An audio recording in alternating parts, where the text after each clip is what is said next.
Hey, my name is James Nicholson and welcome to my YouTube channel. We've got some official data now and house prices are down more than we had data from the Nationwide and Halifax, Rightmove and Zoopla. It's interesting.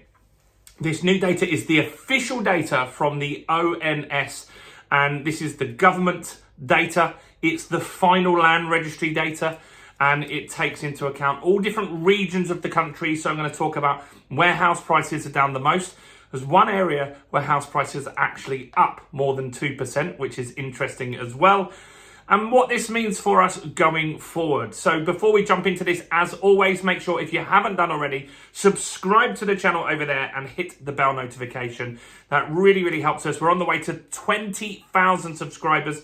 I think we could hit it in the next 4 weeks if we do really well. Make sure you smash the like button, tickle the like button, do something to the like button over there, whatever it is. That really, really helps us with the YouTube algorithm. Without you doing that, we'd have no viewers on this. So make sure you spend a second to do that.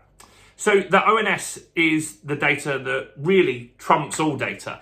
And this data is the official data from the government.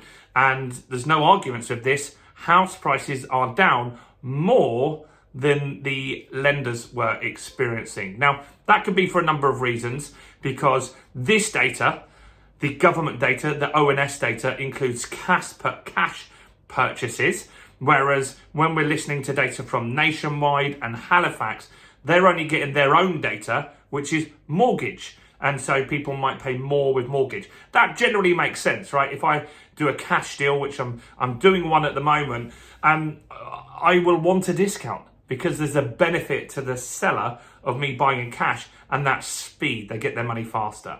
So what's going on? Well, the average drop in the UK at the moment, we're down 2.1%. That's more. I think the worst one we had from one of the brokers or the banks was 1.6 for the year. So it's not massively down, but it's significantly down, and that could continue, right? We're still in a rocky patch. We've still got inflation. It's stubborn for sure. It's expected to drop in the next few weeks and months, but it still is kicking people's butts. And until interest rates start dropping even more, like they need to really go down another 1%. That would really kick in the market and start people moving. So where are we seeing? So they're saying that the average house price at the moment, so average house price is £285,000, which is not too unhealthy. That's a fairly decent value there. But for the year, that is down £6,000. So if you bought last year and you got £100,000 house, £200,000 house, and you lost £6,000 on it, and it's not particularly great, is it? It's close, and you only got a 10% deposit in that. You could be close to negative equity right now, which is going to worry a few people. So let's break this down on a region by region basis, because different areas are hit differently. So starting with England, where most of the houses are. In England, the average house now is, let's put it here, £302,000. And the average decline is more in England. It's the worst of all of the four nations, 2.9% down.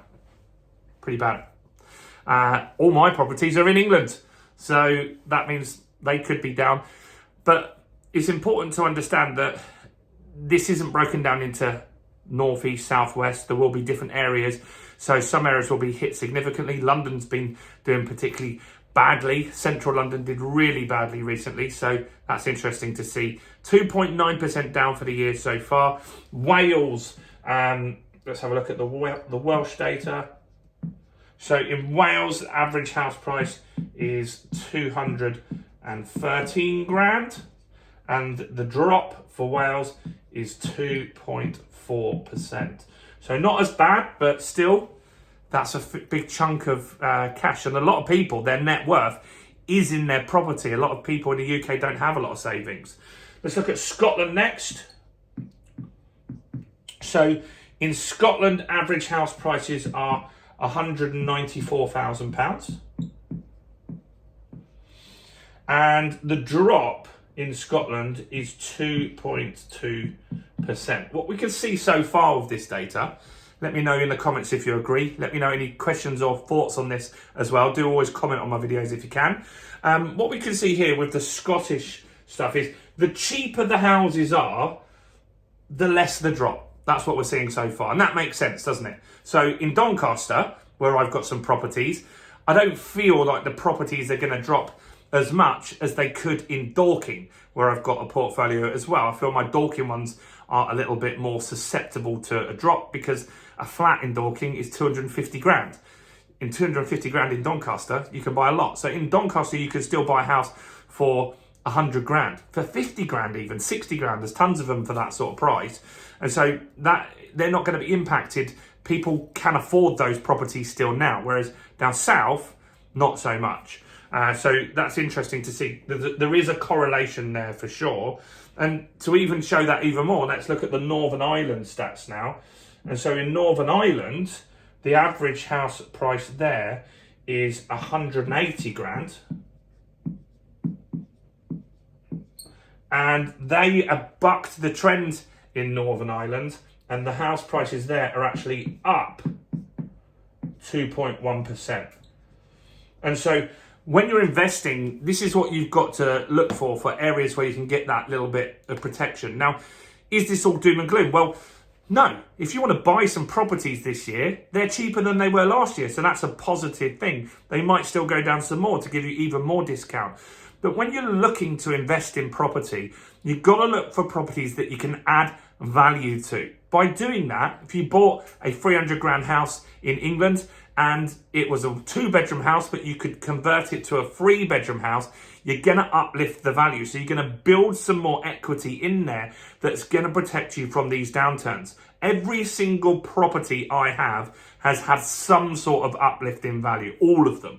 There isn't any that I bought new. They've all been second-hand or older. They've all needed refurbishments, or they've all had an opportunity to add a bedroom or something like that into those properties and to add value. That's really, really important. So this is the official data. Give me a quick like on the video, and let's get some more people watching this. Let me know your thoughts on this in the comments below.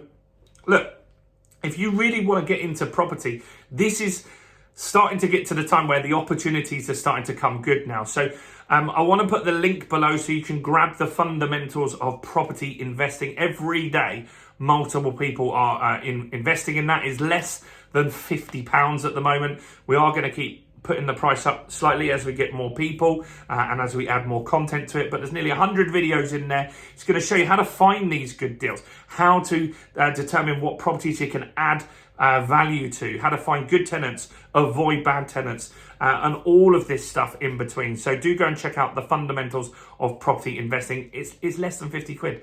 Like, you can't even take 2 people to Nando's for that. So do check that out while you're here. Smash subscribe. Go and check out some more content on my channel. Why don't you go and watch this video right here?